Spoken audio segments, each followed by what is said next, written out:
বিশ্ববিদ্যালয় হবে না কোনো নিপীড়কের ঠিকানা, বিশ্ববিদ্যালয় হবে প্রতিরোধের হাতিয়ার। সর্বপ্রথম যেই কারণে আমরা ডাকসু নির্বাচন করব, সেইটার প্রথম কথা হচ্ছে বিশ্ববিদ্যালয়ের পূর্ণাঙ্গ স্বায়ত্তশাসন আদায় করার যেই অঙ্গীকার, সেই অঙ্গীকারকে ত্বরান্বিত করার জন্যই আমরা ডাকসু নির্বাচন করব। এই বিশ্ববিদ্যালয়ে ডাকসু হচ্ছে বিশ্ববিদ্যালয়ে প্রশাসনের সাথে প্রশাসনকে প্রশ্ন করার ছাত্রদের নির্বাচিত প্রতিনিধিত্বের একটা স্টেপ।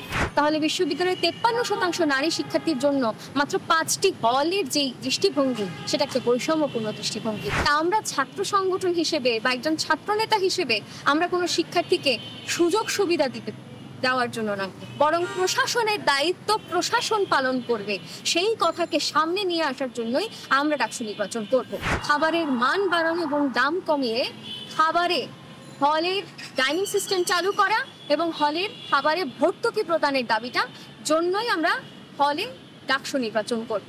প্রত্যেকটি যুদ্ধাপরাধী সংগঠন, প্রত্যেকটি গণহত্যাকারী সংগঠন এবং স্বৈরাচারের যে সংগঠন, সেই সংগঠনগুলোকে বিশ্ববিদ্যালয় থেকে অবাঞ্ছিত এবং নিষিদ্ধ ঘোষণা করে বিশ্ববিদ্যালয় এবং মুক্তিযুদ্ধ এবং বাংলাদেশের মৌল চেতনার সাথে সামঞ্জস্যপূর্ণ যেই রাজনীতি, সেই রাজনীতির রাস্তা প্রশস্ত করার জন্যই আমরা ডাকসু নির্বাচন করব। যে এবছর 1035 লক্ষ টাকার বাজেট এসেছে, সেখানে গবেষণায় এসেছে মাত্র 21,57 লক্ষ টাকার বাজেট।